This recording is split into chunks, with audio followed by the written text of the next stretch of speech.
Hi everybody, it's Susan from Sunrise Quilt Studio.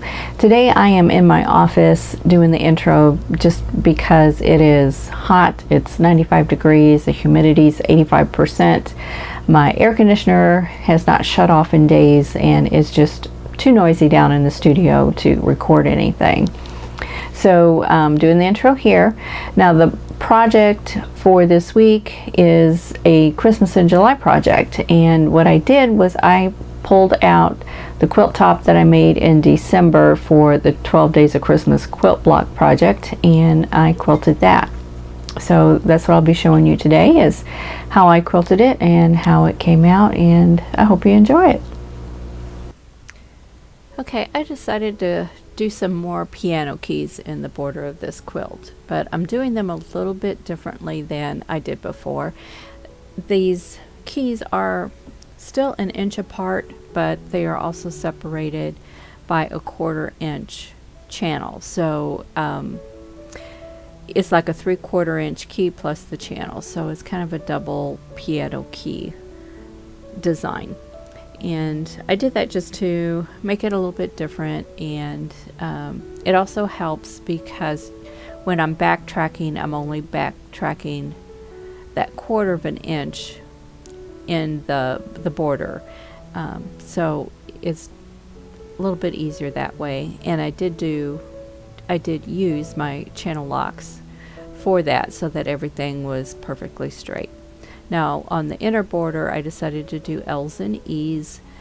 Some people call them loops, and it's just a long loop followed by a short loop. Now the thread that I am using is different. It's not a cotton thread. This is a polyester, and it's by Glide. This is their gold colored thread, and it's a 3-ply polyester thread. It has a really nice sheen, and I use that because I wanted something that would kind of unify all these strong colors, because all of these colors in here are really strong. We've got the greens and the reds and the golds, and using an off-white is just kind of, or white is just kind of out of place with all of that color. So I thought, well, you know, gold is the Christmas color. There's gold in the quilt, and a nice shiny thread will help kind of unify things, and it'll show up a little bit better too. So I've used that. Now in the sashings, I just did a cross hatch, and that those are 8-inch sashings, 8 inches long. So I did those 2 inches apart. Now for the appliques in the blocks, each block is a different pattern, so each block was treated individually, and each one has its own individual design. Now I put a picture in the screen there so that hopefully you can see that a little bit better. I know it's hard to see the angle that I am quilting at, where the camera is from when I'm quilting, because it's from the back of the machine, and you can't get a straight-on view of it. But on the tree here, I basically did an echo. I just started following the shape of the appliques and just continued that and filled it into the center. And I think that looked pretty good with this tree. Now for the thread, back to that, when I use Glide, I have to make sure I have a larger needle. I use a 4.0, and I loosen my top tension. So I dial down my main tension as well as my secondary tension disc, so that there's not as much stress on the needle thread, and then I have a lot less breakage. So that worked really well. Now in the bobbin is just my regular cotton thread. It's a signature parchment color, is 100% cotton thread. Now in this block, it has the presents in it, the gifts, and I did an outline stitch, kind of a Greek key style, in these boxes in the big gift, and I just did a little serpentine stitch in the ribbons there, and just kind of outlined the bow on the top. So that worked real well. Now you can use a ruler, of course, for this if you want, but my machine does really well with horizontal and vertical lines without wandering on me. It'll just go very straight, so I don't always use a ruler unless I'm trying to get really close into the ditch or I'm trying to follow a line, and then I'll use a ruler. And otherwise I can usually get by with just freehanding it. So it's something that takes practice, and you have to know your machine really well and know how it works. I have more trouble doing outlining circles without a template than I do doing straight lines. So I know my machine well enough to know when I need a template and when I don't. And the gold thread shows up enough. It's not really strong, but it shows up enough in there. Now these pictures that I do have in the foreground of the screen here, the background has already been completed, and I will show you a video of that probably next week. I think that will come out. This is a long enough video without doing the background, so I held off on that, and we'll put that in another video. And once again, each block is different, so we have different backgrounds in not all the blocks. Some of them share the same type of background, but they are a little bit different.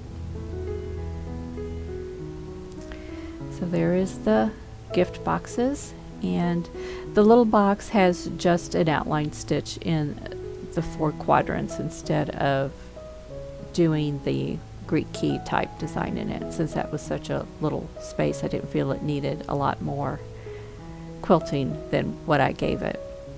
One thing I found with fusible applique is it tends to need a little bit more quilting than if you did like a hand applique or needle turn applique or freezer paper applique, and that's because the stiffness that the fusible gives it makes it want to pop up, and it's not coming up off of your fabric, but it's billowing up, poofing up. It's kind of hard to explain, but anyway, it'll kind of stand up from the batting and the backing if you don't have enough quilting in it. So there is quite a bit of quilting in each one of these squares, and that is why. It's just from the experience that I have. If I don't put enough quilting in there, it all kind of wants to come forward and not give me the look that I want.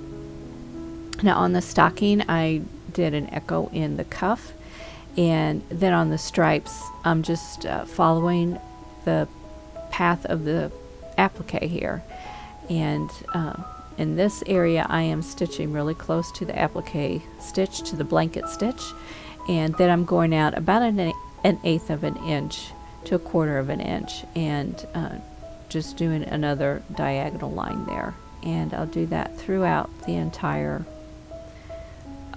stocking there. And once again, using the gold thread. Now I use the gold thread throughout on all the appliques except for the house, and then I used gold and a white in that one, and I'll show you that when we get to that design.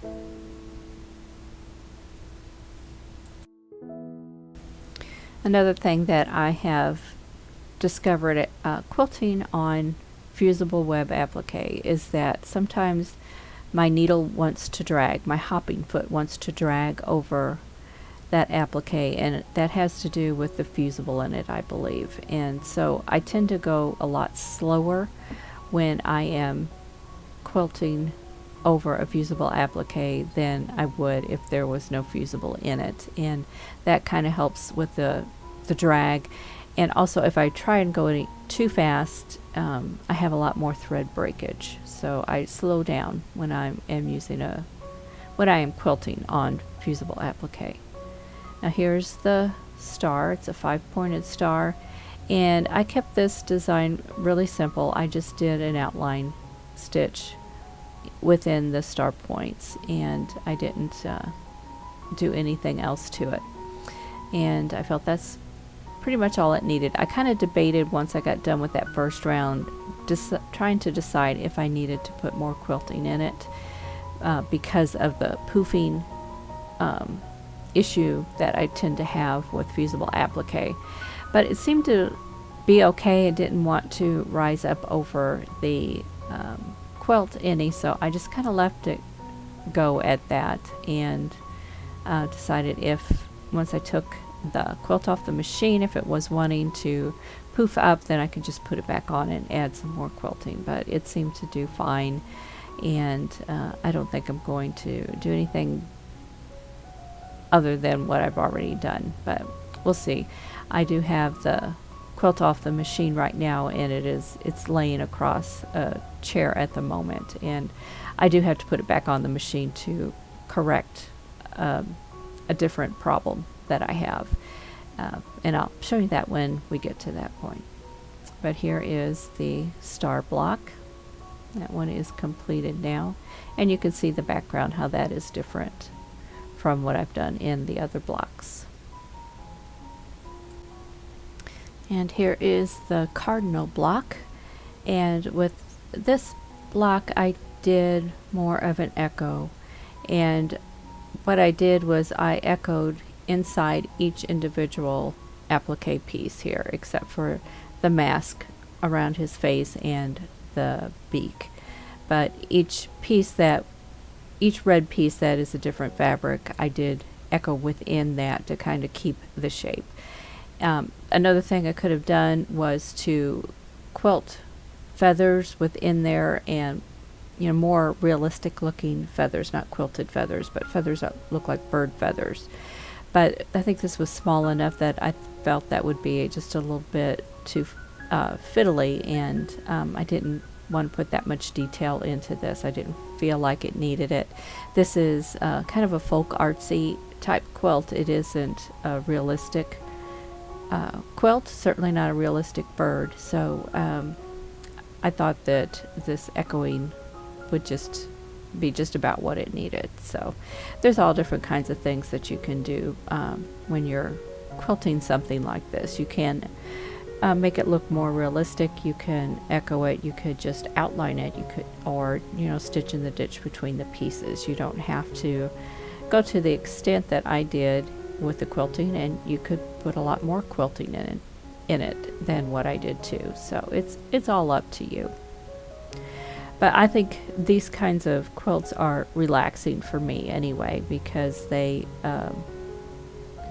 just fun for me, and it's just something that I really like to do.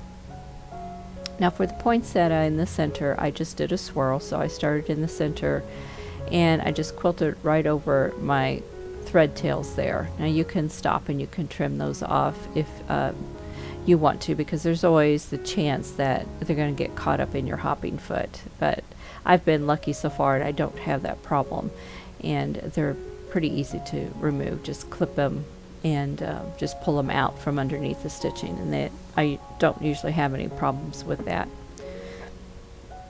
Now for the petals of the flower, or the leaves, I guess is what they're, the leaves, I did echoing again. Now I did use a template to help me out with the curves. I think I mentioned earlier that I seem to have more problem keeping my curves smooth if I freehand them than if I use a template. So if I have a template on hand, that will follow the shape of my applique, or whatever it is I'm trying to outline, and then I can use that, and that really helps me out. And a lot of times it's like this one, I just needed it to get right up next to the applique, the stitch in the ditch type quilting there. Once I got away from that and got into the petal, then I just went at it freehand, and that took care of it. The template wasn't needed. It can certainly be used, but for me it wasn't needed. So, and then here I am just quilting really close to the blanket stitch, and then just echoing that and going about between 1/8 of an inch and 1/4 of an inch. It's not exact because I didn't measure it. I just tried to keep it consistent so that it looks good from a distance there. And just followed that all the way through on each one of those petals. And once again, I'm using that gold thread. Another thing, if you're having trouble with your specialty threads, like these specialty polyester like Glide or a metallic thread. Use a larger needle. You can just make sure your machine is well oiled, because if it isn't well oiled, your needle's going to heat up and that will melt the plastic that is in those threads, because even though they're metallic or polyester, a lot of times they will have, well, the polyester is a type of plastic, I believe. Somebody can correct me on that, but it's sensitive to heat, so it melts easily, and with the friction of it going through the needle, it gets hot, and it just actually melts it, and then your thread will break. Now here we are to the house, and I'm using my gold thread still here, and I'm outlining the door, and then I'm going to outline the base of the house.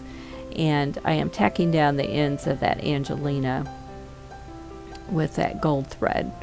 And it doesn't look, I thought first that might look a little bit odd, but it actually doesn't, because that Angelina has enough texture to it that the thread just kind of sinks into it and you don't notice it as much. For the side of the house there, I'm just doing a matchstick type quilting, just forwards and backwards, just stitching in the ditch along the window and the edge of the house, and then just going back and forth. And I'm not using a ruler here, but you certainly can.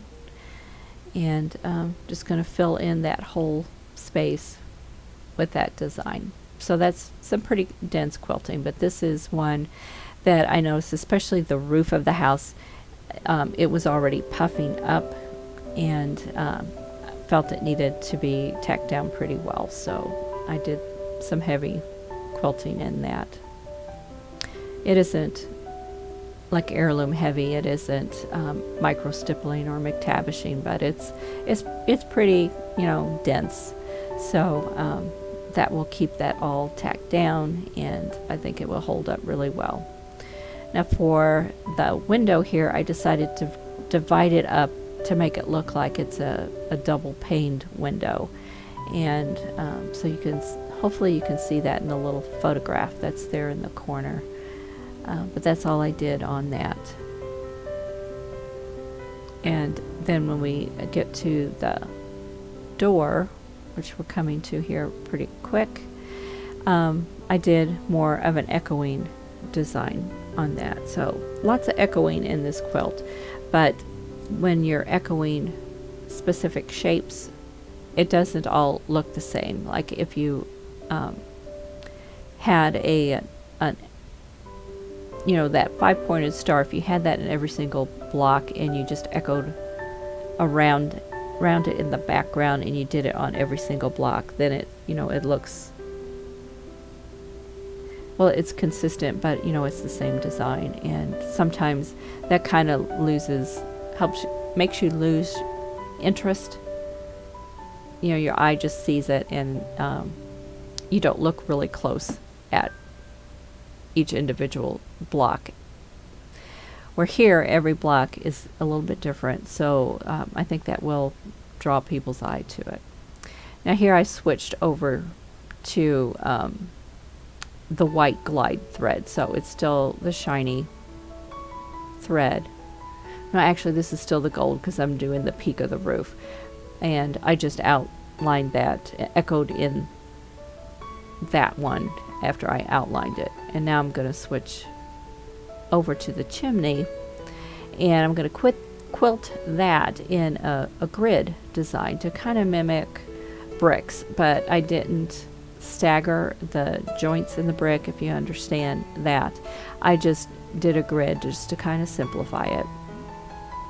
So here I'm going vertically up and down, and then I'll go horizontal back and forth.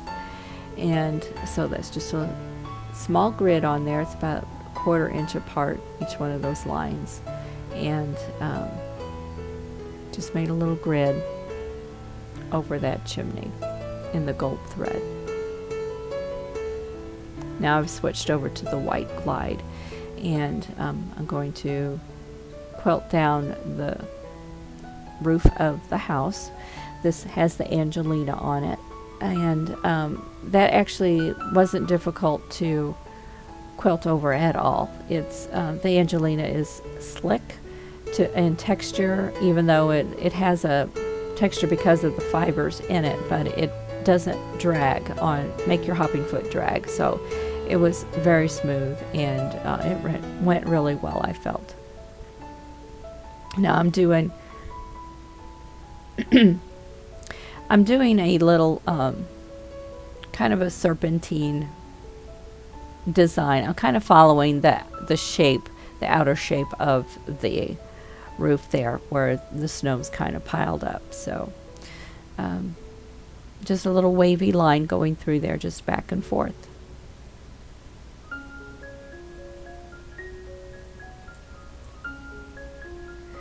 So there is the completed house block. It took a little bit longer than some of the other blocks, but there's quite a bit to do in that, the detail in it. And now we have the ornament. I'm back to the gold thread, and once again on this one I just followed the piecing of the applique. So we're just doing the 1/8 inch apart little stripes, and I'm using the ruler on that because even though those are straight lines, they're on the diagonal, and that's something that I do better if I use a template on.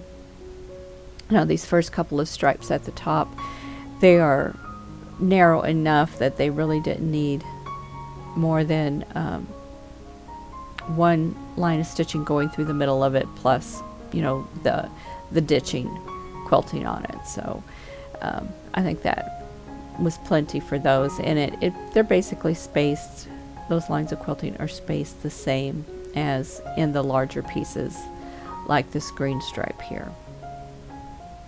So they're about 1/8 of an inch to 1/4 of an inch. They're not exact, but the overall look I think turned out really well.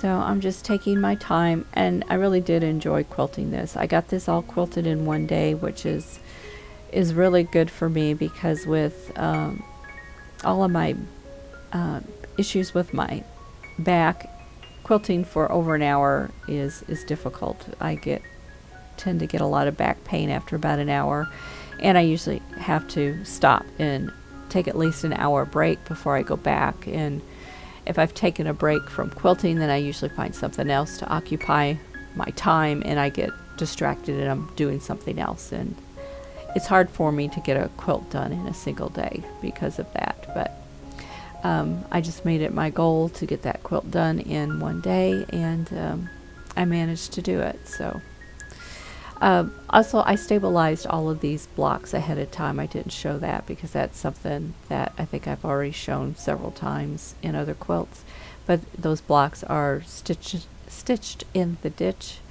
around the sashing, so they were all tacked down that way. And there is the completed ornament. Just need to clip my loose threads there. And next is the bell, and this one has holly leaves on it, so I quilted that using the gold thread, of course, and quilted veins into those leaves. So I did a vein down the center, and then I did the little veins that branch off, and I did 2 to 3 sets of those in each leaf, depending on how much of the leaf is showing. Like the 2 darker leaves, the whole leaf is showing, so I did 3 sets of leaves, or 3 sets of veins in the leaf. And then here I think I just did 2, because the upper part of the leaf is underneath the other 2 leaves, so you can't see it anyway, so I didn't quilt that in. And then for the bell, I did the body of the bell, I did an outline stitch, and then just kind of filled that in with echoing. And that thread with the colors in the bell, that thread really actually showed up a lot better than I thought it would. I thought it would kind of just disappear, but I think with the shiny texture of that thread, it really just helps it show up a little bit more. And with special quilts like these that are just fun holiday quilts that aren't going to get a lot of wear and tear, I like using a specialty thread in there, whether it's metallic or the glide. And I do prefer to use the glide over the metallic because it's less problematic, and I don't have as much thread breakage as I do with a metallic thread. Metallic threads are just kind of finicky, and you just have to really baby them and really slow down and take your time and adjust your tension, and make sure you have the right size needle. And sometimes you have to loosen your quilt top a little bit on the frame in order to get the metallic thread to behave itself. But with the glide thread, I don't have to do quite as much to get it to work well in the machine. I mostly have to use the bigger needle and loosen the needle tension a little bit, and that usually takes care of any problems they may run across. And here's the wreath, and once again I am quilting veins into the holly leaves, and in this one the leaves are arranged a little bit differently. There's one that's on the top